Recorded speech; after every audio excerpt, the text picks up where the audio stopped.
I wanted to maintain that autonomy. So I was going to do whatever it took, drive 400 miles a week, have two jobs at one time. I was going to do whatever it took in order to make this happen for myself. Hello and welcome to Beauty and the Biz, where we talk about the business and marketing side of plastic surgery.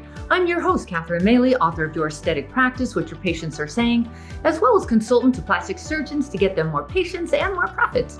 Today's special guest is Dr. Suma Maddox.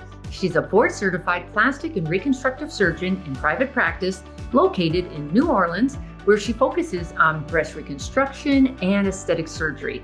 Now, Dr. Maddox completed her medical training at Louisiana State University School of Medicine, followed by a residency in general surgery at Brown University.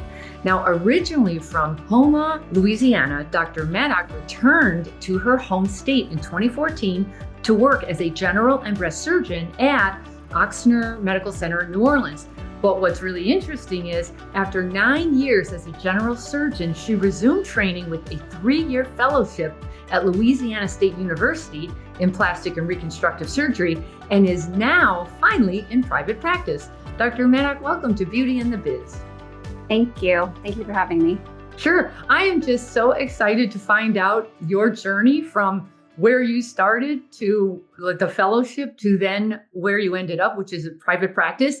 It takes some mental strength to make that kind of shift that you did. So can you just give us a rundown of how you went from a general surgeon to the fellowship to private? Well, I was employed working for a big hospital doing a lot of breast and general surgery, and it started leaning a little bit more heavily towards breast. I did a lot of mastectomy and lumpectomy after cancer type surgery. And it was getting to be a little bit more kind of emotionally burdensome, not so much burdensome, but like taxing, trying to take care of these women that were getting younger and younger and looking my age with children the same age as mine. I was just kind of getting a little bit downhearted about being on that side of the cancer treatment. I was working very closely with the plastic surgeon who was the chairman at LSU, who kind of saw those challenges. And, together we decided I might go back into training to try to be on the more creative side of things, which I'm much happier on this restorative side. Feel like it's the same patient population, but I'm able to actually use my skills a lot better. But then how did you get you did a 3-year fellowship at Louisiana. So at that point, were you still just thinking recon or were you thinking, no, I'm going to go out on my own? I didn't really have a plan so far as I knew I wanted to be more on the reconstructive side. I think naturally the pathway I took made me very skilled in understanding how to take away a breast and how to rebuild a breast. So my practice has really been dedicated mostly to breast aesthetics and breast revision and reconstruction. Yeah.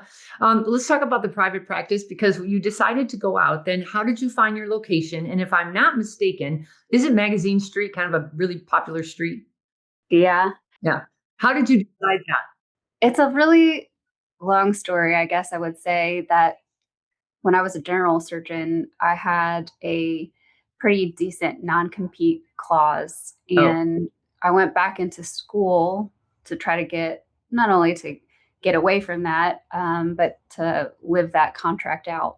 Once I got out of the contract, I never really wanted to go back into another similar contract. So I had a couple of different jobs lined up with some hospitals that they just would not take out the non-compete. So I ended up starting a private practice in New Orleans and then traveling about 200 miles away every week just to go get my cases for board collection. And, I was employed by another hospital, but at least if I did leave, that non-compete would not follow me into New Orleans. So I had two practices at the same time.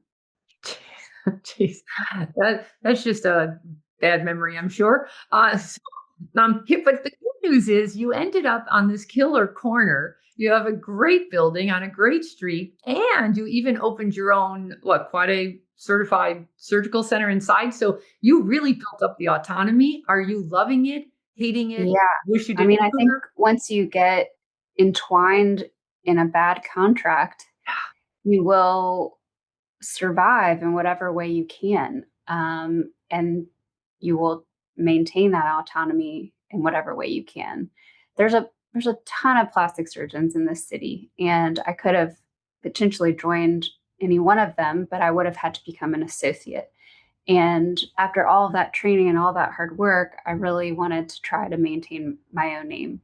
There are maybe two other female plastic surgeons in New Orleans that are great. They're just not really reconstructive breast surgeons. So I really felt like I had a good niche to develop.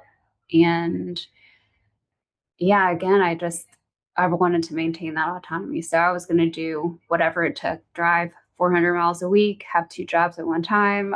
I was going to do whatever it took in order to make this happen for myself. So, how much of your practice is recon versus cosmetic? Right now, I'm probably about 60% cosmetic and 40% reconstructive. And do you hope to change that, or you're happy with that balance?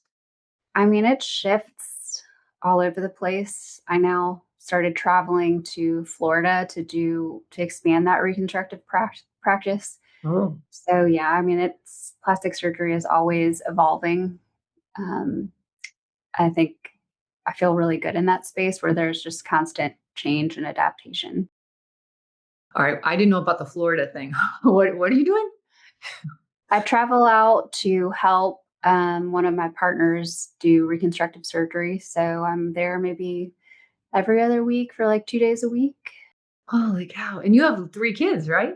Oh my God. Yes, Your hands three. are full. Oh, wow. I Okay. started that fellowship when my youngest was about a year and a half. And then my youngest is now 9. So it's been, a good journey. Yeah. So at your current practice, are you the only revenue generator, or did you also build out any of the non-surgical side of plastic surgery? No, it's all me. There are no nurse injectors. Um, the additional revenue source is the operating room, which there are two other surgeons that operate down there. Nice. Yeah. Oh, that's a good idea. I Mhm. think Louisiana, it is tough to get surgery time there, isn't it? Yeah, and it's tough because there's a bunch of hospitals and you don't really want to do cosmetic surgery in a hospital. Mm. There are a couple of ASCs and smaller operating rooms, but it's a special feeling when you're getting surgery in a place where it's the same staff, everybody loves being there, everybody's kind, there's not high turnover or anything like that, and it's brand new and pretty, so it's a good feeling. Oh, as a cosmetic patient, the I love the privacy, safety, and the comfy feeling I get from internal surgery OR suites. I'm not dying to go to a hospital or a surgery center. I'd much rather go to somebody who has their own thing. I think it's great if you can pull that off. I mean, you just went autonomous. Like you learned a lot from all of the things you have been doing. So kudos to you. What do you think has been the biggest challenge trying to pull together this private practice and making it grow? What's the biggest challenge? Um, it's a pretty big investment. Mhm. So, I'm looking at a giant investment. I'm by myself and, you know, I I have this internal feeling that every day, like tomorrow I'm gonna get canceled. So like I live each day doing everything I can possibly do to try to chip away at that investment and make sure it's here for the long term. Hmm. Um, I saved a lot of money along the way doing a lot of things on my own. So, some people hire a medical consultant to build their operating room or to credential their operating room. I did all that on my own. I just researched and talked with colleagues and figured out how to do it, which was amazing.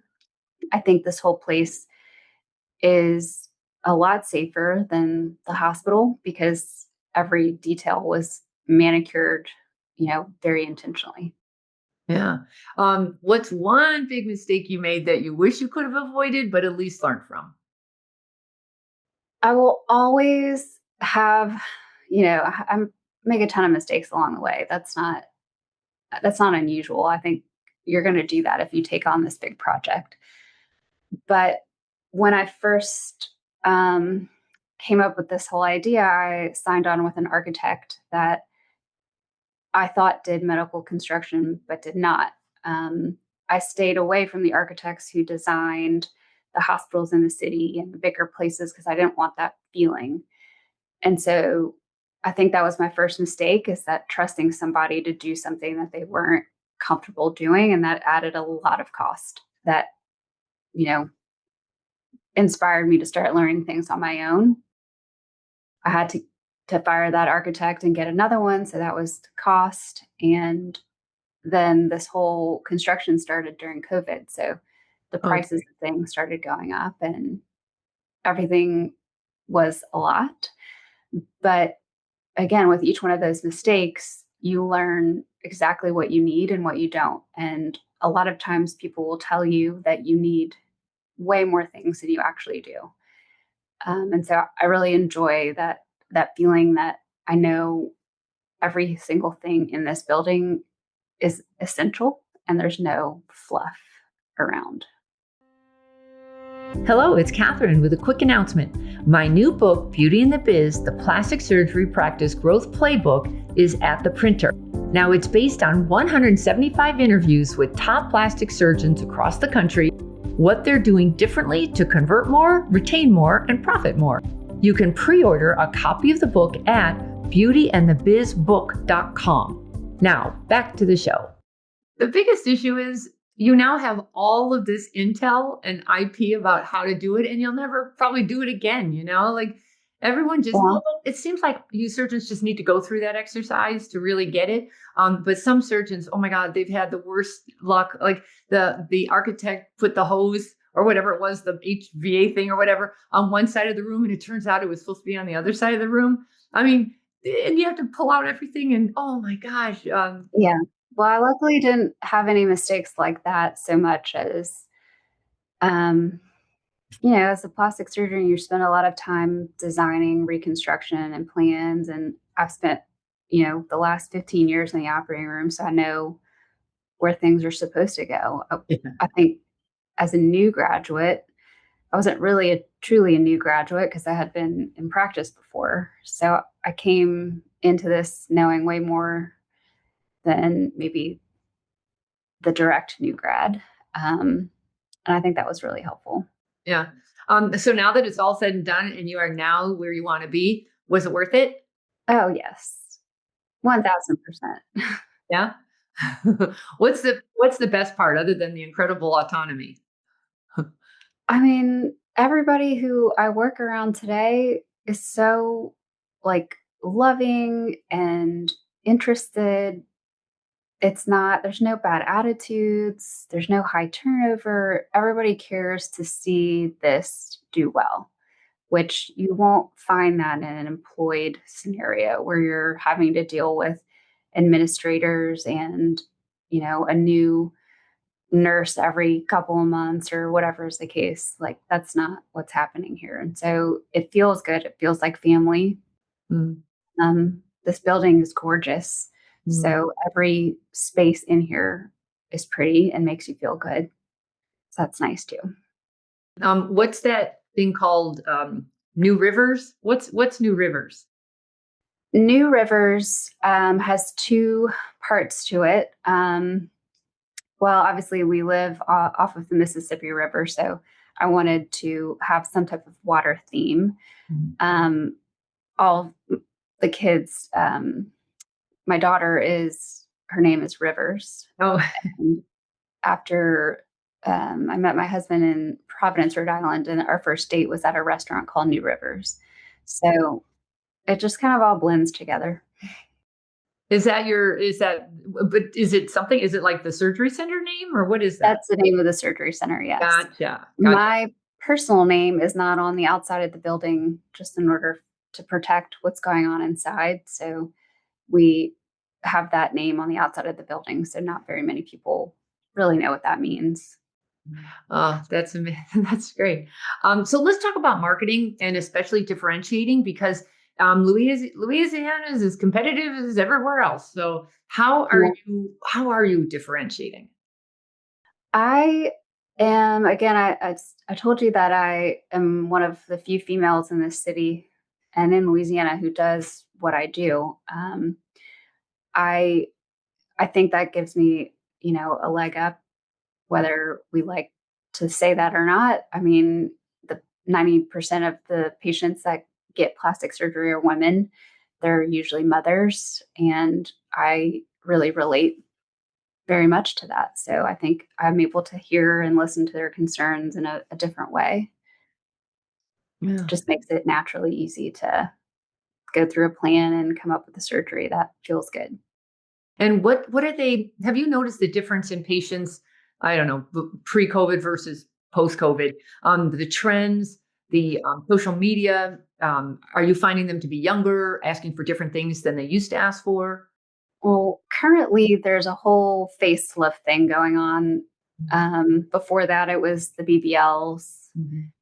I think somewhere in there was the breast augmentations changed a little bit, but for the most part, my patients are professionals or mothers, and they're not coming to me because they're looking for like a pinup model type body or anything like that. We're just real people trying to get some things corrected so that they can go back into the world and do all their work.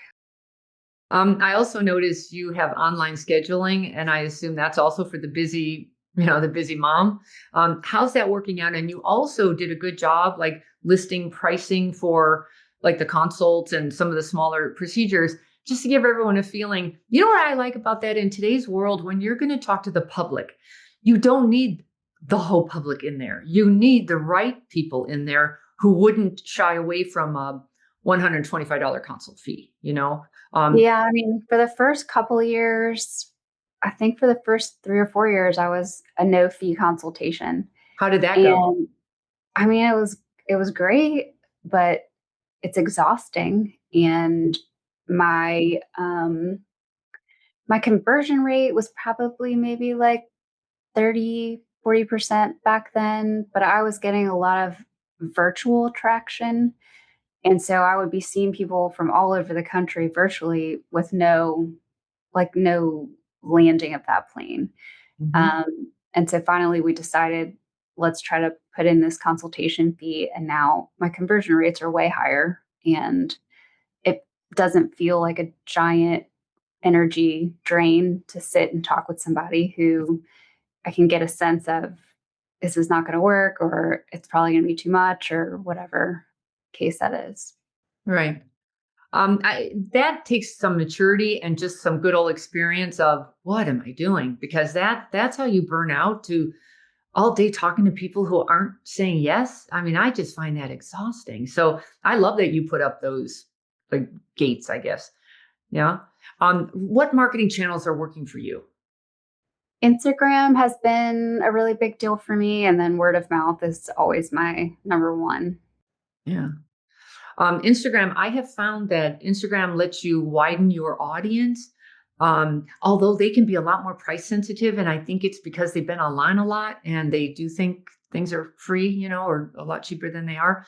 But then you're back to a whole bunch of looky loos and the DMing, oh, love you, can I come see you? And do you find there's a difference in quality between the Instagram patient versus the word of mouth, obviously? I don't think so. I think that I've been through, I've been doing my own Instagram for as long as I started. And within the last 3 months, I recently just gave it away for just to get a break. Felt like I was getting kind of busy trying to create all that, and the kids are busy and everything's busy. So I did give it away for 3 months, and I think I hated it so much that now it's back in my hands again. Um, People will tell me that my Instagram feels very authentic. Mhm. It's not rehearsed. It's not, um, you know, it's not silly. So I feel pretty good about that. And the people who come in from out of town, I mean, I have virtual visits with people up until the day of surgery, and that's the first time I'll ever meet them, which feels insane to me, but it's becoming way more common. So it's getting very much more common nowadays since people are willing to travel for surgery. Yeah. How many hours a day are you spending on social media? Whew. I mean, you gotta interact with it. So, I mean, to create the post and then to interact with it, it could be some hours here and there. Yeah. The smart person would schedule content, but I live my life in a 24-hour window. So there's no scheduling. There's me pulling up in the driveway at 6 thinking, I got to put something up there. Yeah. Let me see what I got in here and then pop it up.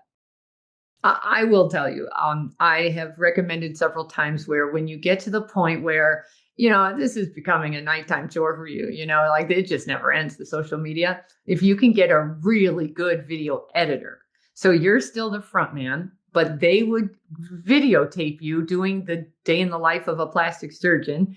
And then you still do whatever you want to do. But then all of that raw content, a really good video editor can do a whole lot with it. And with all the AI and technology in today's world, they can actually make it a lot of different pieces. They can cut it up and repurpose Yeah. it in all different marketing channels.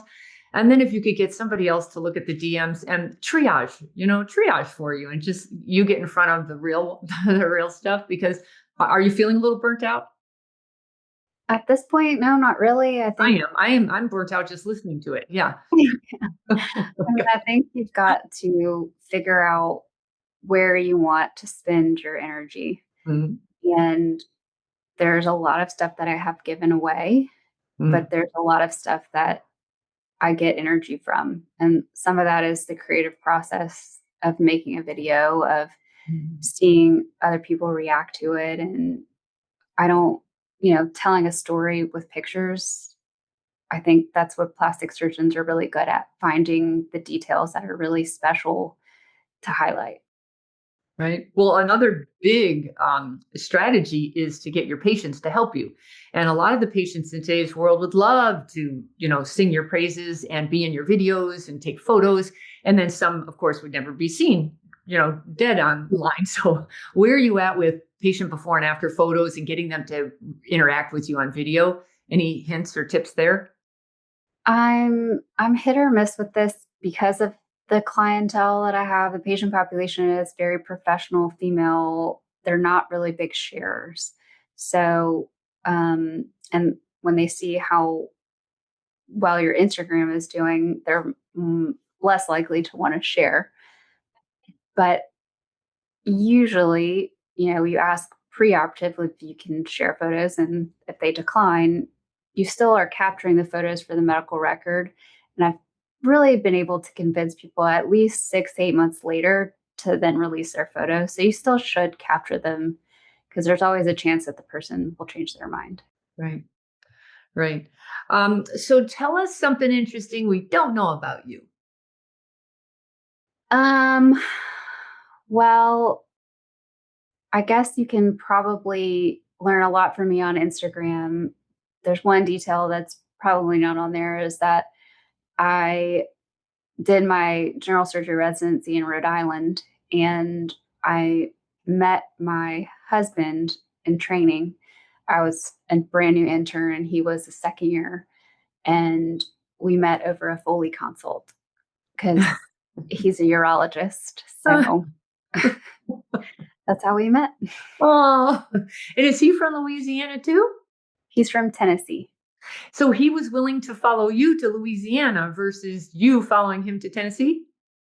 Yeah, I think there's a saying here that a New Orleans girl always comes back. Oh, So, well, it's so nice to meet you. I'll be interested in watching your career, and kudos to you for making a change. That couldn't have been easy to to do that. That couldn't have been easy. So congratulations, and I hope you enjoy it. And with that, everybody, we're going to wrap it up for this Beauty in the Biz. If you would, please subscribe and give me a good review. I'd certainly appreciate that. And then, by the way, if you wanted to get a hold of Dr. Maddox, her website is Suma, S-U-M-A, Maddox, Maddox.com, as well as her Instagram, Suma Maddox. Thanks so much, and we'll talk again soon. Hello, it's Catherine. If your practice feels busy but you're not seeing the growth you expected, there's usually a reason, and it's often something small that's quietly costing you revenue. That's why I offer a practice growth review. Now, in this call, I'll take an objective look at your patient flow, conversion process, and retention strategies to identify where opportunities may be slipping through the cracks. You'll walk away with a clear picture of what's working, what's not, and the few changes that could make the biggest difference. If you'd like an unbiased set of expert eyes on your practice, simply visit CatherineMaley.com to schedule your review.